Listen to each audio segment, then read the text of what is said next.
Forgive me if I missed some stuff here, but we're going to try to cover at least some of the bigger stories coming out of, well, the siege of the Capitol building. Is that the best way to call it? I don't know. I think it's been declared a riot. At least I would say that it's a riot. Fuck, man. I don't know. I feel like Al Pacino at halftime. You guys remember Any Given Sunday, great football movie. He goes in and he's like, I don't know what to say, really. And to be completely honest, yeah, I don't fucking know what to think about this. This is insane. This is literally insane. First and foremost, this is what it looked like last night. Thousands and thousands and thousands of Trump supporters there. Elijah Schaffer reported from Freedom Plaza down Black Lives Matter Plaza, whatever the fuck you want to call it, or whatever. I don't know. They're just down there. They're just having a little speech, a little pre-rally. That's how it started. And then, yeah, we'll go back to the post-millennial here. And first thing that happened, okay? So Trump supporters brawl with federal police building at the Capitol building. They brawl with Capitol Police at the federal building. Sorry, mixing up my words there. Trump supporters breached the Capitol building after a speech by President Donald Trump in Washington, D.C. on Wednesday. Videos show a group of supporters fighting with federal police, with supporters having torn down layers of security fencing in an attempt to occupy the building. It's weird, right? Okay, so we got a couple of sentences there, and we already have some stuff that we can parse out. I seen the initial video there, and when I started following this earlier this morning, I was very shocked to see this happening. Something also ran through my mind, and I'm not saying that this is everybody. It would be functionally retarded to say that this was everybody, because some of the other pictures that are out there about the size of this rally, it's not an overestimation to say over 100,000 people showed up in Washington, D.C. Like, yeah, even if we go back to the quick thing of Elijah Schaffer here, his video that he recorded from this morning right before Trump's speech there, you can see him pan the crowd, but that does not enough, like he's saying there. It doesn't even do justice. That's just the overflow. That's just not even by the ellipse there. That's where he was allowed and able to report from. It was huge. And then, yeah, there's the video of what went down at the Capitol building. And based on what we've seen there, like, okay, all right, let's see if I can pause that at the right point. I'll try to find, it's like some of these it would be retarded to say that most of these supporters weren't Trump supporters. But at the same time, they're wearing helmets and backpacks and masked up right from the nose all the way up until their fucking foreheads. And then this is immediately what this made me think of. Okay, this is a Facebook post that the dude reporting on it, or posting the picture as well, just grabbed off an Antifa Facebook post. And as you can see here, Antifa comrades on November 4th, don't forget to disguise yourself as patriots. Trump supporters wear MAGA hats, U.S. flags, 3%ers, insignias, and convincing police uniforms is even better. This way, the police and the patriots responding to us won't know who their enemies are, and onlookers in the media will think there are Trump supporters rioting, so it's harder to turn popular opinion against us. Now, it's from election night, but at the same time, they've been trying these exact same tactics over and over and over again. That's why they knew where everybody was going after the rallies. In late November, in the middle of December, they were doing these exact same tactics. So there's more posts out there, but this is the one that I was able to grab. And then back here, yeah, at this article, they breached the Capitol building. It was shown that there were some people were trying to break in and broke through a window in order to get in there. But then at the same time, as soon as they entered the Capitol building, they didn't attack and they didn't hurt anybody, the people that got in there, okay? They were moving stuff away, and then after a while, you seen one guy walk out with this speaker of the House, or at least attempt to, and you've only seen the picture of him, walk out with the speaker's podium from the fucking House of Representatives chamber. It's fucking wild, right? That's not the worst thing. It's really not the worst thing. Like, other than a couple of windows in order to get in there. And that wasn't the only way that they got in there. Sorry if this is a little disjointed, but there's just so much shit to cover. We're going to watch this 14-second clip right here. This is initially when everybody started to break into the Capitol, okay? Now, as you can see here, police officers are moving the barricade, U.S. Capitol Police, and letting people in, I suppose? Yeah, the police facilitated entry into non-public areas of the Capitol. So the nicest thing you can say is that they're complicit in it, and the worst thing you can say is that they purposefully knew these flag-waving people would come in and cause such a ruckus. But as soon as they entered the Capitol for the first time, woman was shot in neck inside the Capitol building. Yep, she's dead now, by the way. Just before recording this, it was reported by whatever your fucking alphabet soup networks out there, along with a bunch of other shit, which we'll save for, I guess, this will end of the video. I don't know, man. A woman was shot in the neck inside the Capitol building, according to videos and photos shared on social media Wednesday afternoon. 2 graphic videos showing a young woman bleeding out of her neck, and I'm not going to show that for obvious reasons, right? While paramedics tried to place her on a stretcher inside the Capitol building, pandemonium around the injured woman ensued while shots could be heard fired in the background.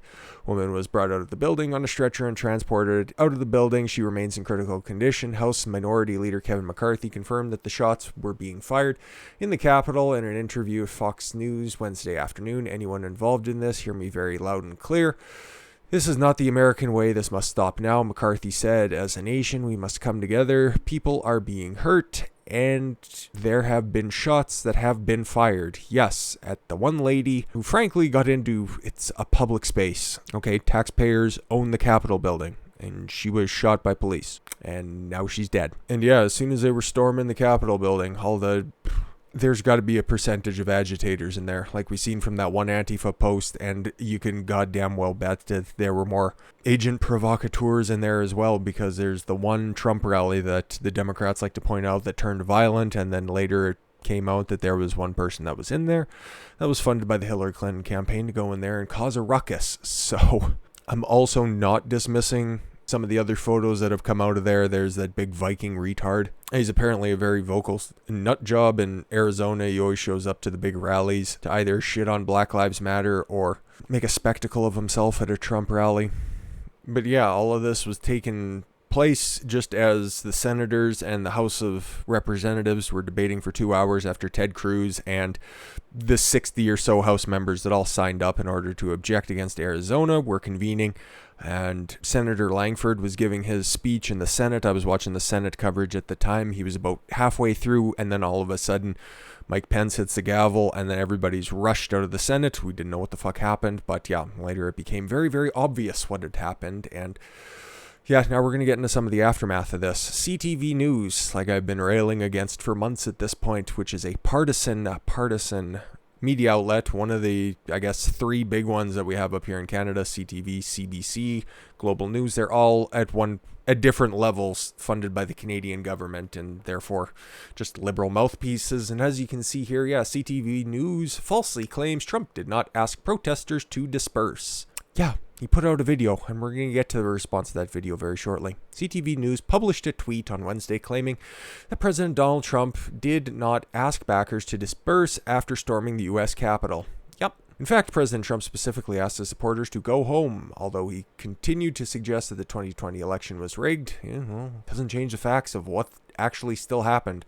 All this is going to do is just put a damper on things, and that's why the media is so... I'm pretty sure that they're just sitting there jacking off in their face, just, oh my God, this happened. Oh, it's going to be so wonderful. Now we can shame all of those senators and House members that were going to object, and we can just go ahead and push or roll Biden into the presidency, and then we're going to have all 3 houses, and it's going to be a socialist utopia. Add on to that, now that they have a riot that they can point to going forward, where they're just going to start purging everyone. I don't think I'm being hyperbolic with that. We'll just finish this story off here before we got to go to what Twitter's doing. I hate to do Twitter reporting, but because this is so breaking, that's pretty much the only place where we're going to get any sort of information. Twitter has banned users from sharing the president's call for peace. That's not the only thing that they've done. In fact, yeah, here we go. As a result of the unprecedented and ongoing violence situation in Washington, D.C., notice how they didn't do this for any of the organizers for Black Lives Matter or for Antifa in the summer, but they're doing it right now because it's politically expedient. We have required the removal of 3 Donald Trump tweets, and one of them was the video of him saying to his supporters, go home. We will fight this without you having to be there. I'm pretty sure the video is still out there at different locations, but yeah, a video was made, tweets were made telling people to go home, but yeah, Twitter decided that, yeah, 3 of those needed to be removed expeditiously. posted earlier today for repeated and severe violations of our civic integrity policy. And then they send a link to, whatever that is. I'm sure that just popped up overnight. This means that the account of Donald Trump will be locked for 12 hours following the removal of these tweets. If the tweets are not removed, the account will remain locked. Future violation of Twitter rules, including our civic integrity or violent threats policy, will result in a permanent suspension of the account, and they are already setting it up, okay? They're having their friends in the media, and you can see the What's Happening tab right now, which is normally just a total 100% curated disaster of what's going on.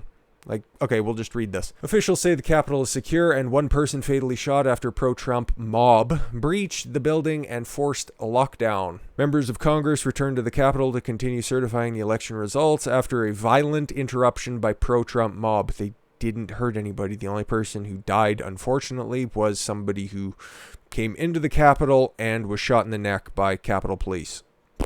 Yeah, like it says there, woman dies after being shot at the U.S. Capitol, NBC, AP, and the Washington Post report, because that's who they use, and that's who's going to be the authority going forward. Aren't we all lucky? And then, of course, Antifa and Parler are also tweeting, or trending. I don't care. I don't use Twitter anymore. Okay, I've been running an experiment for the past couple of days to see if there was any sort of tangible growth that my videos gained based on what I post on Twitter.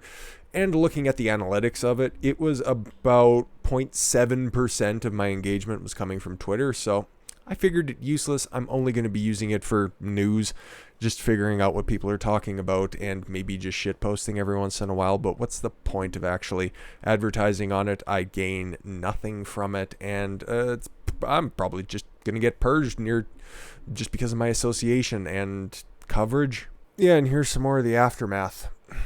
I believe the Republican, this is, brand new squad member and brand new Congresswoman Cori Bush, I believe Republican members in Congress who have incited this domestic terror attack. Oh, now it's a domestic terror attack. Who have incited this domestic terror attack through their attempts to overturn the election must face consequences. They have broken their sacred oath of office, something that she knows oh so well, being a Congresswoman for all of, 36 hours. I will be introducing a resolution calling for their expulsion. So, weaponizing political power. It only took a couple of days. Who saw that coming? But yeah, Washington, D.C. wasn't the only place that was sieged.